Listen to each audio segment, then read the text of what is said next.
Share view channel पर एक बार फिर आपका स्वागत है।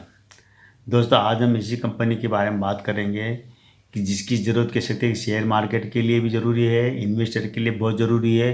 साथ ही साथ बैंक, चाहे एनबीएफसी बैंक हो, चाहे छोटे बैंक हो, चाहे बड़े बैंक हो, चाहे और जो मार्केट में पैसा जो कंपनी को लोन देते हैं, उनके लिए भी कंपनी बहुत बढ़िया है। मतलब ये कह सकते हैं कि ये कंपनी सबको आपस में जोड़ के रखती है और ऐसा काम करती है कि यहाँ पर इन्वेस्टर भी, अगर आप किसी भी कंपनी का शेयर खरीदते हैं, अगर आप वहाँ पर अगर इसकी रेटिंग अगर पता कर ले, कंपनी की रेटिंग, मतलब इस कंपनी की नहीं, सारी कंपनी जिसमें अब आपने इन्वेस्टमेंट किया हुआ, एक बार अपना पोर्टफोलियो लेके बैठना और हर कंपनी की रेटिंग देखना।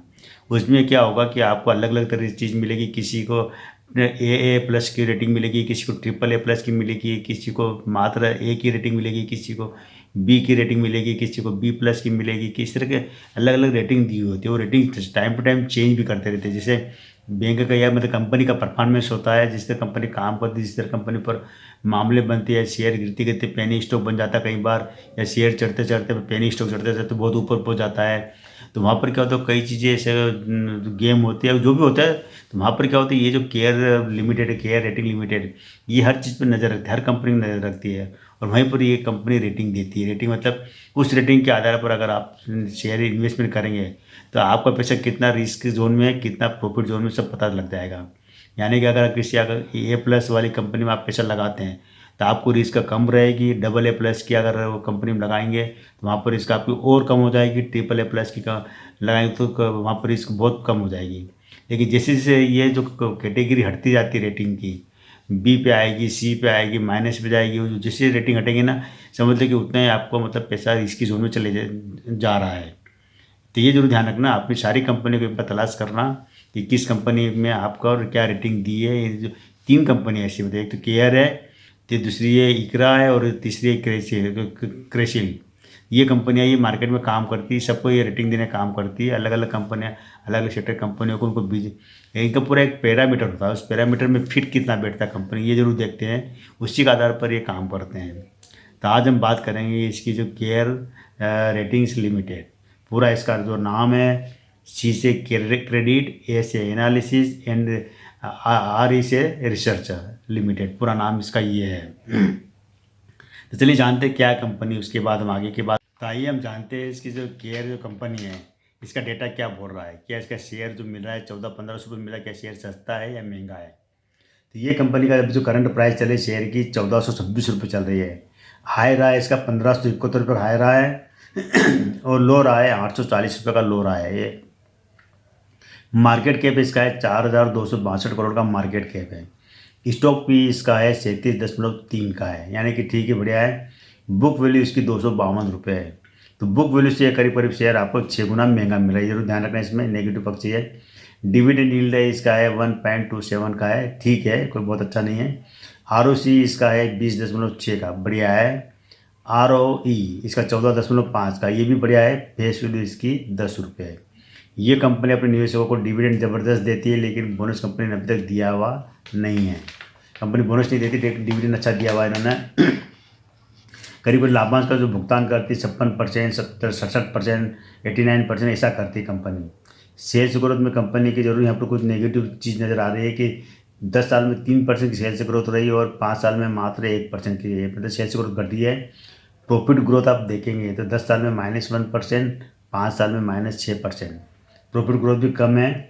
CAGR इसका है 1% का है 10 साल में, और 5 साल में 23% का।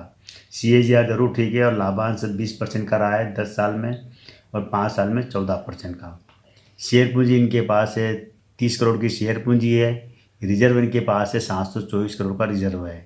कर्ज देना है 21 करोड़ का देना है कर्ज मात्र, यानी कंपनी कर्ज मुक्त है। टोटल मार्केट के 4262 करोड़ का मार्केट कैप है, उसमें मात्र 21 करोड़ देना है। कभी भी कंपनी चुका सकती है एनी टाइम, मेरे कर्ज मुक्त कंपनी है, कोई ज़्यादा बर्डन नहीं है। अन्य देनदारियाँ इनको 119 करोड़ की है। मतलब क्या होता है, कोई पैसा इन्वेस्ट करता हुआ है देनदारियाँ, तो ये भी दे सकते, कोई दिक्कत नहीं है। टोटल देखा जाए तो 894 करोड़ बैठता है संपत्ति। इनके पास अचल संपत्ति 117 करोड़ की अचल संपत्ति है, जो 44 करोड़ का निवेश किया हुआ है। अन्य संपत्ति 732 करोड़ की, मतलब टोटल 894 करोड़ बैठता है। मोटा मोटा 900 करोड़ का मान सकते कंपनी की वैल्यूएशन है ये। कैश फ्लो इनका -11 का कैश फ्लो कम है, ज़रूर ध्यान रखना। इस कंपनी की जो स्थापना हुई थी 1993 में नजीब शाह ने इसकी स्थापना की थी और वर्तमान में अभी नजीब शाह, मेहुल हर्षदराय पंड्या, वी चंद्रशेखरन और आदेश कुमार गुप्ता इस कंपनी को संभाल रहे हैं। ये जो कंपनी है इसको यूटीआई, केनरा बैंक, आईडीबीआई का समर्थन प्राप्त है, यानी कि कंपनी बड़े बड़े बैंक वगैरह इस कंपनी के साथ जुड़े हैं। ये अच्छी बात है। कई ऐसी कंपनियां हैं कि जिनके प्रोडक्ट भी नज़र आते हैं, उनके ऑफिस नज़र आते हैं, उनके बड़े बड़े एड भी नज़र आते हैं मतलब होल्डिंग वगैरह ये है। लेकिन कई कंपनियां आपको ऐसी भी मिलेगी जिनके शेयर मतलब हमारे जो मार्केट में न तो इनके ऑफिस नज़र आएंगे आपको, न इनके कारखाने फैक्ट्रियाँ नज़र आएगी, न ही इनके कोई प्रोडक्ट मार्केट में नज़र आएगा आपको, न ही इनके बड़े बड़े होल्डिंग नज़र आएंगे। ऐसी कंपनियाँ जो होती है कि जिनके पास कह सकते हैं पूरे अगर देश भर में आप खंगालोगे तो मुश्किल से 2-4 जगह ऑफिस मिलेंगे, कोई बड़ा वो नहीं होता, लेकिन उसके बावजूद भी ये कंपनियाँ शेयर मार्केट में है और लिस्ट भी और काम भी अच्छा कर रही है। ये कंपनियां होती है सर्विस देने वाली कंपनियां। ये कंपनी पूरी जितनी भी हमारे देश में कंपनियां शेयर मार्केट में लिस्ट है उन सभी कंपनियों को रेटिंग देती है और उसमें जो खासकर जो देती है, जो इंफ्रास्ट्रक्चर वाली कंपनियां हैं, फाइनेंस वाली कंपनियां हैं, बैंक है, एनबीएफसी ऐसी कंपनियों की रेटिंग करती है। इस तरह हमारे देश में और भी कंपनियाँ हैं, जैसे इकरा है और क्रिशिल है। ये कंपनियाँ भी काम करती है, ये भी रेटिंग देने का काम करती है। अब आप सोचोगे कि रेटिंग दे देती कि इनकी कंपनी कमाई क्या होती होगी, क्योंकि ये भी बात है कि भाई कंपनी का अर्निंग भी तो होना चाहिए। आप रेटिंग किसी को दे रहे फ्री पॉकेट में नहीं दे रहे रेटिंग। यहाँ पर क्या होता है कि इनकी कमाई होती है, ज़बरदस्त कमाई होती है, क्योंकि जब भी किसी कंपनी के अगर किसी भी कंपनी को अगर अपना वैल्यूएशन निकालना हो या अपने मार्केट में एक पोजीशन दिखाना हो या बैंक में जहाँ वो लोन के लिए अप्लाई कर रहे हैं उनको वहाँ दिखाना होता है कि हमारी कंपनी किस स्तर पर है, हमारी कंपनी किस लेवल पर है, तो वहाँ पर क्या होता है कि ये ऐसी कंपनियों की ज़रूरत पड़ जाती है। और ये कंपनियाँ जो जिसकी हम बात कर रहे हैं केयर, ये क्या करती है कि उस कंपनी के बारे में पूरी जानकारी निकालती है, पूरा मार्केट में लोगों को उस कंपनी के बारे में, उसके प्रोडक्ट के बारे में क्या सोच है और क्या उसका माहौल बन रहा है, इसी के आधार पर वो रेटिंग देती है। उस रेटिंग के आधार पर क्या होता है कि उस कंपनी को बैंक लोन देते हैं। कोई ज़रूरी नहीं कि रेटिंग के आधार पर लोन दे, लेकिन क्या कि बैंकों के लिए भी एक सेफ चीज़ हो जाती है कि बैंक के पास अगर कोई व्यक्ति लोन के लिए पहुंचता है, मतलब कोई कंपनी लोन के लिए पहुंचती है, तो बैंक वाले भी पता कर कि बैंक वाले पास का इतना साधन नहीं होता कि कंपनी के बारे में हर चीज़ जानकारी निकाल सके। मतलब प्रमोटर के बारे में, प्रमोटर के परिवार के बारे में, कंपनी में जो बोर्ड और डायरेक्टर है उनके बारे में, कंपनी का पास्ट क्या रहा, कंपनी पर कौन कौन से मामले चल रहे हैं, डायरेक्टर पर किस तरह के मामले हैं, मार्केट में उस कंपनी की रेपुटेशन क्या है, ये सारी इतनी, इससे अलावा कई जानकारी होती है। तो वो जानकारी क्या होती है कि बैंक निकाल नहीं पाते हैं, तो वहाँ पर क्या होता है बैंक ऐसी कंपनी को हायर करते हैं, केयर जैसी कंपनियाँ केयर या मतलब इकरा या ये कृषि वगैरह ऐसी कंपनी को हायर करती है कि वो सारी जानकारी निकाल के मतलब देती है कि बैंक को कि ये है कंपनी की स्थिति जिसको आप लोन देने जा रहे हैं। सपोज मान लीजिए कि कोई उद्योगपति जाता है, अपने सारी बैलेंस शीट लेके जाता है बैंक में जाता है और कहता है उसको 100 करोड़ या 1000 करोड़ का लोन चाहिए, बहुत बड़ा अमाउंट होता है, लेकिन केवल बैलेंस शीट के आधार पर कोई बैंक लोन देता है और पूरी जानकारी नहीं होती है, तो कि बैलेंस शीट के आधार पर अगर लोन देना मतलब बैंक का पैसा डूब सकता, फंस सकता है। बैंक को पूरी जानकारी चाहिए होती है, वहाँ पर जानकारी ये कंपनी देती है।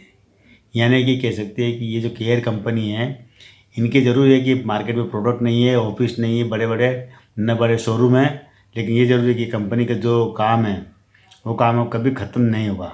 तो ये थी कंपनी की जानकारी। और अब हम आ जाते हैं उस बात के ऊपर आ जाते हैं कि क्या है जो उसका शेयर 1400-1500 रुपये मिल रहा है, क्या ये सस्ता है या महंगा है। तो एक बात जरूर ध्यान रखिए कि कंपनी का जिस तरह से जो इनके पास शेयर पूंजी है, जिस तरह से इनके पास जो फंड है और ये है, कंपनी ज़रूर कर्ज मुक्त है, लेकिन शेयर की जो कीमत है कह सकते हैं कि ज़्यादा है आज की तारीख में। बिजनेस बढ़िया है, काम बढ़िया है, लेकिन प्रोडक्ट वाली कंपनी नहीं है, सर्विस देने वाली कंपनी है। भविष्य अच्छा हो सकता है, ज़रूरत कभी ख़त्म होगी नहीं इस कंपनी की। ऐसी और भी कंपनियां मार्केट में है और वो भी कंपनियां आ भी सकती बाद में, लेकिन शेयर मुझे थोड़ा महंगा लग रहा है। अगर ये शेयर अगर आपको 800 रुपये के नीचे मिलता है तो ज़रूर आपको इन्वेस्टमेंट करना है, क्योंकि इसका जो लो रहा है, इसका 840 रुपये का लो भी रहा है 1 साल का। तो आपको ये जरूर देखना कि 800 के आसपास अगर वापस जा सकता है, कभी मार्केट गिरे तब आप इन्वेस्टमेंट करेंगे, अच्छा रहेगा। इससे में इन्वेस्टमेंट करेंगे तो हो सकता है कि आपको नुकसान भी हो जाए। ये दोस्तों कंपनी की जानकारी कैसी लगी ज़रूर बताना, शेयर कीजिए, सब्सक्राइब कीजिए मेरे इस चैनल को। कैसा लगा वीडियो ज़रूर बताना आपको, और आपके पास जो भी शेयर है कि उसके बारे में जानकारी चाहते हैं तो वो भी मुझे ज़रूर लिखना। थैंक यू दोस्तों।